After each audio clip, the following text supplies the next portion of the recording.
Hi friends, good morning. Welcome to my channel interesting information. ಇವತ್ತಿನ ವಿಡಿಯೋದಲ್ಲಿ ನಿಮಗೊಂದು useful ಟಿಪ್ಸನ್ನು ಕೊಡ್ತಾ ಇದ್ದೀನಿ. ನೋಡ್ತಿದ್ರಲ್ಲ, ಇದು ನನ್ನ ಬ್ರಹ್ಮಕಮಲ ಪ್ಲ್ಯಾಂಟು. ಇದಕ್ಕೆ ಫುಲ್ಲು ಈ ಥರ ಮಿಲ್ಲಿ ಬಗ್ಸ್ ಆಗಿದೆ.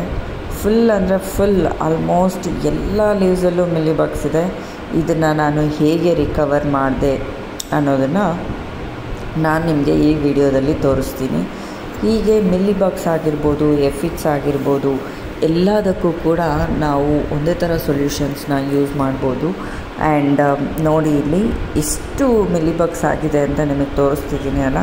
ಸೊ ಇದು ಇಷ್ಟು ಆಗೋ ತನಕ ನಾನು ಆ್ಯಕ್ಚುಲಾಗಿ ಹೇಳಬೇಕು ಅಂದರೆ ಸ್ವಲ್ಪ ಬ್ಯುಸಿ ಇದ್ದಿದ್ದರಿಂದ ನೋಡ್ಕೊಂಡಿರಲಿಲ್ಲ ಪ್ಲ್ಯಾಂಟು. ಇದಕ್ಕೆ ನಾನು ಯಾವ ರೀತಿಯ ಸೊಲ್ಯೂಷನ್ಸ್ನ ಯೂಸ್ ಮಾಡ್ಬೋದು ಅಂತ ನಿಮಗಿಲ್ಲಿ ಹಂಚ್ಕೊತಿದ್ದೀನಿ. ಫಸ್ಟ್ ನಾವು ಮಾಡಬೇಕಾಗಿರೋದು, ಈ ಥರ ಯಾವುದೇ ಆಗಲಿ, ಮಿಲ್ಲಿ ಬಗ್ಸ್ ಆಗಿರಲಿ ಇಲ್ಲ ಎಫಿಡ್ಸ್ ಆಗಿರಲಿ, ಗಿಡದಲ್ಲಿ ಕಾಣಿಸ್ದಾಗ ಫಸ್ಟ್ ಅದನ್ನು ತೆಗಿಬೇಕು. ನಾವು ಹೀಗೆ ಬ್ರಷ್ಷಿನ ಸಹಾಯದಿಂದ ತೆಗಿಬೋದು, ಇಲ್ಲ ಯಾವುದಾದ್ರೂ ಕಾಟನ್ ಕ್ಲಾತ್ ತೊಗೊಂಡು ಅದರಿಂದ ಕೂಡ ಒರೆಸ್ಬೋದು. ಬೆಸ್ಟ್ ಅಂತ ಅಂದರೆ ಹ್ಯಾಂಡಿಂದ ಕ್ಲೀನ್ ಮಾಡೋದು, ಹ್ಯಾಂಡಿಂದ ರಿಮೂವ್ ಮಾಡ್ಬೋದು. ಸೊ ನೋಡಿ, ನಾನಿಲ್ಲಿ ಬ್ರಷ್ನ ತೊಗೊಂಡು ಅದರಿಂದ ಎಲ್ಲ ಕಡೆನೂ ಕ್ಲೀನ್ ಮಾಡ್ತಾಯಿದ್ದೀನಿ. ಹೀಗೆ ಫಸ್ಟ್ ಸ್ಟೆಪ್ಪು, ನಾವು ಈ ಥರ ಬಂದಿರುವಂಥ ಮಿಲ್ಲಿ ಬಗ್ಸ್ ಆಗಿರ್ಬೋದು, ಇಲ್ಲ ಎಫಿಡ್ಸ್ ಆಗಿರ್ಬೋದು, ಈ ಎಲ್ಲದನ್ನು ಕೂಡ ರಿಮೂವ್ ಮಾಡ್ಕೋಬೇಕು. ನೋಡಿದ್ರಿ ಅಲ್ಲ, ಹೀಗೆ ನಾನು ಫುಲ್ ಪ್ಲ್ಯಾಂಟಲ್ಲಿರುವಂಥ ಎಲ್ಲ ಮಿಲ್ಲಿ ಬಗ್ಸ್ನೂ ಕ್ಲೀನ್ ಮಾಡ್ಕೋತಾ ಇದ್ದೀನಿ. ಕ್ಲೀನ್ ಮಾಡಿದ ನಂತರ ಫಸ್ಟ್ ಸೊಲ್ಯೂಷನ್ ಏನು ಮಾಡಬೇಕು ಅಂದರೆ, ಫಸ್ಟ್ ಡೇ ಈಗ ನಾವು ಇವತ್ತು ನೋಡ್ಕೊಂಡಿದ್ದೀವಿ ಮಿಲ್ಲಿ ಬಗ್ಸ್ ಬಂದಿದೆ ಇಲ್ಲ ಎಫಿಡ್ಸ್ ಬಂದಿದೆ ಅಂತ ಅನ್ನುವಾಗ ಎಲ್ಲ ಹ್ಯಾಂಡಿಂದ ವಾಶ್ ಮಾಡಿಬಿಟ್ಟು ಆಮೇಲೆ ಹೀಗೆ ವಾಟರ್ ಸ್ಪ್ರೇ ಮಾಡಿ ಫುಲ್ ಇರೋ ಮಿಲ್ಲಿ ಬಗ್ಸ್ ಆಗಿರಲಿ ಇಲ್ಲ ಎಫಿಡ್ಸ್ ಆಗಿರಲಿ ಗಿಡದಿಂದ ಕೆಳಗೆ ಬೀಳೋ ಥರ ಚೆನ್ನಾಗಿ ವಾಟರ್ನ ಸ್ಪ್ರೇ ಮಾಡಬೇಕು. ಫೋರ್ಸಾಗಿ ಸ್ಪ್ರೇ ಮಾಡಬೇಕು. ಆಗ ಮಿಲ್ಲಿ ಬಗ್ಸ್ ಆಗಿರಲಿ ಎಫಿಡ್ಸ್ ಆಗಿರಲಿ ಗಿಡದಿಂದ ಕೆಳಗಡೆ ಉದುರೋಗುತ್ತೆ. ಸೊ ಇದು ಫಸ್ಟ್ ಸ್ಟೆಪ್ಪು. ನಾನು ಮತ್ತೆ ನಿಮಗೆ ತೋರಿಸ್ತೀನಿ ನೋಡಿ, ಎಷ್ಟು ಇದೆ ಅಲ್ಲ. ಸೊ ಇದು ಎಲ್ಲದಕ್ಕೂ ಕೂಡ ನಾನು ವಾಟರ್ನ ಸ್ಪ್ರೇ ಮಾಡ್ತಾಯಿದ್ದೀನಿ. ವಾಟರೆಲ್ಲ ಸ್ಪ್ರೇ ಮಾಡಿ ಆದಮೇಲೆ ನೋಡಿ ಎಷ್ಟು ನೀಟಾಗಿ ಕ್ಲೀನಾಗಿರುತ್ತೆ. ಸೊ ಹೀಗೆ ಕ್ಲೀನ್ ಆಗಬೇಕು, ನಾವು ಈ ಥರ ನೀಟಾಗಿ ಕ್ಲೀನ್ ಮಾಡ್ಕೋಬೇಕು. ಇದು ಫಸ್ಟ್ ಸ್ಟೆಪ್ಪು. ನಾವು ಯಾವಾಗಲೂ ಅಷ್ಟೇ, ಗಿಡಕ್ಕೆ ಯಾವುದಾದ್ರೂ ಇನ್ಫೆಕ್ಷನ್ ಆಗಿದೆ ಅನ್ನುವಾಗ ಫಸ್ಟು ವಾಟರಿಂದ ಕ್ಲೀನ್ ಮಾಡಬೇಕು. ಸೊ ಇದು ಫಸ್ಟ್ ಡೇ ಅಂತ ಅಂದ್ಕೊಳ್ಳೋಣ. ಸೊ ಫಸ್ಟ್ ಡೇ ನಾವು ಈ ಥರ ಕ್ಲೀನ್ ಮಾಡಿ ಆದಮೇಲೆ ಅಬ್ಸರ್ವ್ ಮಾಡ್ತಾ ಇರಬೇಕು. ಲೈಕ್ ಇವತ್ತು ಕ್ಲೀನ್ ಮಾಡಿ ಆಗಿದೆ ಅಲ್ವಾ, ಸೊ ನಾಳೆ ಏನು ಮಾಡಬೇಕು ಅನ್ನೋದನ್ನು ಕೂಡ ಹೇಳ್ತೀನಿ. ಸೊ ನೋಡಿ, ಈ ಲೀವ್ಸಲ್ಲೂ ಕೂಡ ಇಷ್ಟು ಮಿಲ್ಲಿ ಬಗ್ಸ್ ಆಗಿದೆ ಅಲ್ಲ, ಎಲ್ಲ ಲೀವ್ಸು ಕೂಡ ಎಲ್ಲೋ ಆಗಿ ಟರ್ನ್ ಆಗಿದೆ ಮಿಲ್ಲಿ ಬಗ್ಸಿಂದ. ಈ ಮಿಲ್ಲಿ ಬಗ್ಸಿಂದ ನೋಡಿ, ನಾನು ವಾಟರ್ ಸ್ಪ್ರೇ ಮಾಡಿದ್ರೆ ನಿಮಗೆ ಕೆಳಗೆ ಕಾಣ್ತಿದೆಯಾ ಟೈಲ್ಸ್ ಮೇಲೆಲ್ಲ ಹೇಗೆ ಬಿದ್ದಿದೆ ಅಂತ. ಸೊ ಆ ಥರ ನಾವು ಫೋರ್ಸಾಗಿ ವಾಟರ್ನ ಸ್ಪ್ರೇ ಮಾಡ್ಕೊಬೇಕು. ಆಗ ಎಲ್ಲ ಮಿಲ್ಲಿ ಬಗ್ಸು ಕೂಡ ಕೆಳಗಡೆ ಬೀಳುತ್ತೆ. ಸೊ ಈ ಥರ ನಾನು ಎಲ್ಲ ಮಿಲ್ಲಿ ಬಗ್ಸು ಕೆಳಗಡೆ ಬೀಳೋ ಥರ ಫುಲ್ಲು ವಾಟರ್ನ ಸ್ಪ್ರೇ ಮಾಡಿದ್ದೀನಿ.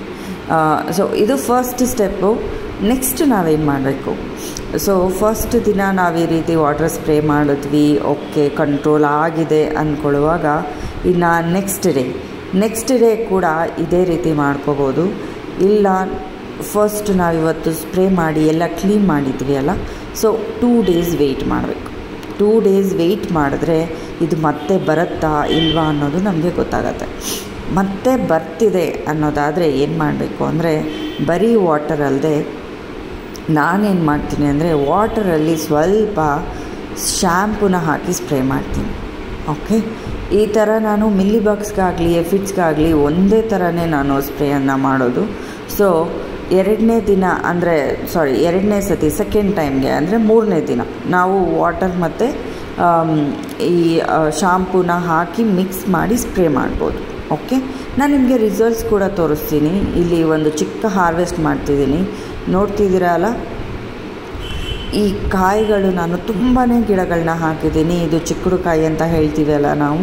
ಸೊ ಅವರೆಕಾಯಿ, ಈ ಅವರೆಕಾಯಿ ನಮಗೆ ಗಿಡಗಳನ್ನ ನಾವು ಹಾಕ್ಕೊಳ್ಳೋದ್ರಿಂದ ನಮಗೆ ಮಣ್ಣಿನಲ್ಲಿ ನೈಟ್ರೋಜನ್ ತುಂಬ ಚೆನ್ನಾಗಿ ಎನ್ರಿಚ್ ಆಗುತ್ತೆ.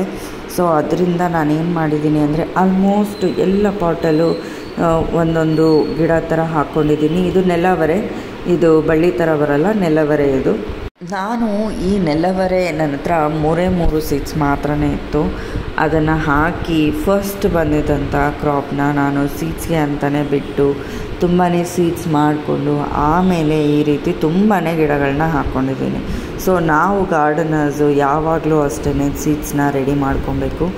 ಒಂದು ಸತಿ ಒಂದು ಗಿಡನ ನಾವು ನಟ್ಟಿದ್ವಿ ಅಂದರೆ ಅದು ಸೀಡ್ಸನ್ನ ನಾವು ತಯಾರು ಮಾಡ್ಕೊಳ್ಳೋ ಅಷ್ಟು ಕೆಪಾಸಿಟಿ ನಮಗಿರಬೇಕು.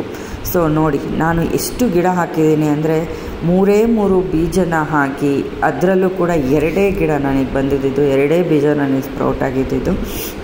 ಅದರಿಂದ ಇಷ್ಟೊಂದು ಗಿಡಗಳನ್ನ ಮಾಡಿಕೊಂಡು ಇಷ್ಟು ಹಾರ್ವೆಸ್ಟ್ನ ಮಾಡ್ತಿದ್ದೀನಿ. ನನಗೆ ಹಾರ್ವೆಸ್ಟ್ ಮಾಡಿದಾಗ ತುಂಬಾ ಖುಷಿಯಾಯಿತು.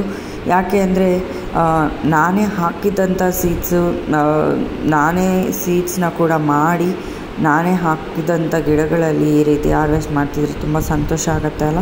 ನೋಡಿ, ಆಲ್ಮೋಸ್ಟ್ ಒಂದು 150-200 ಗ್ರಾಮ್ಸ್ ಅಷ್ಟು ಬಂದಿದೆ. ಇದೇ ರೀತಿ ನಾನು ಆವಾಗವಾಗ ಹಾರ್ವೆಸ್ಟ್ ಮಾಡ್ತಾಯಿರ್ತೀನಿ. ಈಗ ತುಂಬ ಸೀಡ್ಸ್ಗೆ ಬಿಡ್ತಾಯಿಲ್ಲ.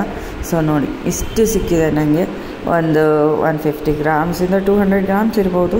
ಒಂದು ಚಿಕ್ಕ ಕುಟುಂಬ ಆದರೆ ಒಂದು ಟೈಮ್ಗೆ ಕರಿ ಮಾಡ್ಕೋಬೋದು. ಸೊ ನಾನು ನಿಮಗೆ ತೋರಿಸ್ದೆ ಅಲ್ಲ ಹೇಗೆ ಎಫಿಡ್ಸ್ನ ನಾವು ಆರ್ ಮಿಲಿಬಗ್ಸ್ನ ನಾವು ಸ್ಪ್ರೇ ಮಾಡಿ ಎಲ್ಲ ತೊಳೆದಿದ್ವಿ ಅಂತ. ಇದು ಮಾಡಿ 2 ದಿನ ಆದಮೇಲೆ ನೋಡಿ ಎಲ್ಲಾದರೂ ಕಾಣ್ತಿದೆಯಾ, ಎಲ್ಲೋ ಒಂದೊಂದು ಅಪರೂಪಕ್ಕೆ ಕಾಣ್ಬೋದು ಅಷ್ಟೇ. ನಾನೇನು ಮಾಡಿದೆ, ಇದೇ ರೀತಿ ನನಗೆ ನಿಂಬು ಪ್ಲ್ಯಾಂಟಲ್ಲಿತ್ತು, ಹಾಗೆ ಇಲ್ಲೊಂದು ಶೋ ಪ್ಲ್ಯಾಂಟ್ ಇದೆಯಲ್ಲ ಅದರಲ್ಲೂ ಇತ್ತು. ಎಲ್ಲದಕ್ಕೂ ಇದೇ ರೀತಿ ನಾನು ಸ್ಪ್ರೇ ಮಾಡಿ ಎಲ್ಲದನ್ನು ಹಾಗೆ ಬಿಸಿಲಲ್ಲಿ ಇಟ್ಟಿದ್ದೆ. ಸೊ ಎಲ್ಲ ಕೂಡ ಆಲ್ಮೋಸ್ಟ್ ಹೋಗಿದೆ. ಸೊ ನೀವು ರಿಪೀಟೆಡ್ ಆಗಿ ಆವಾಗವಾಗ ನೋಡ್ಕೋತಾ ಇರಬೇಕು. ಇದು ಇನ್ನೊಂದು ದಿನ ನಾನು ಮತ್ತೆ ನೆಲವರೆನ ಬಿಡಿಸ್ತಾ ಇದ್ದೀನಿ. ನೋಡಿ, ತುಂಬಾ ಇದೆ. ಇದರಲ್ಲೂ ಕೂಡ ಅಷ್ಟೇ ನೆಲವರೆ ಗಿಡಗಳಲ್ಲಿ ನಮಗೆ ತುಂಬ ಕಾಣೋದು ಎಫಿಡ್ಸು ನನಗೂ ಕೂಡ ಅಷ್ಟೇ ತುಂಬಾ ಬರ್ತಿದೆ. ನಾನು ಏನು ಮಾಡ್ತೀನಿ ಅಂದರೆ 2 ದಿನ ಇಲ್ಲ 3 ದಿನಕ್ಕೊಂದು ಸತಿ ನೀಮ್ ಆಯಿಲ್ನ ಸ್ಪ್ರೇ ಮಾಡ್ತಿಲ್ಲ. ನೀಮ್ ಆಯಿಲ್ನ ಕಡಿಮೆ ಮಾಡಬೇಕು, ಜಾಸ್ತಿ ಸ್ಪ್ರೇ ಮಾಡಬಾರ್ದು ಅಂತ ಜಸ್ಟ್ ಶ್ಯಾಂಪು ವಾಟರ್ನ ಸ್ಪ್ರೇ ಮಾಡ್ತೀನಿ. ನೋಡಿ, ಇಲ್ಲೂ ಕೂಡ ನಿಮಗೆ ಕಾಣ್ತಿದೆಯಾ ಎಫಿಡ್ಸ್ ಯಾವ ಥರ ಬಂದಿದೆ ಅಂತ. ನೋಡಿ, ಕಾಯಿಗಳಲ್ಲೂ ಕೂಡ ಎಫಿಡ್ಸ್ ಆಗಿದೆ. ಸೊ ಇದೆಲ್ಲ ಹಾರ್ವೆಸ್ಟ್ ಮಾಡಿ ಆದಮೇಲೆ ನಾನು ಇದಕ್ಕೂ ಕೂಡ ಶ್ಯಾಂಪು ವಾಟರ್ನ ಸ್ಪ್ರೇ ಮಾಡಿದ್ದೀನಿ.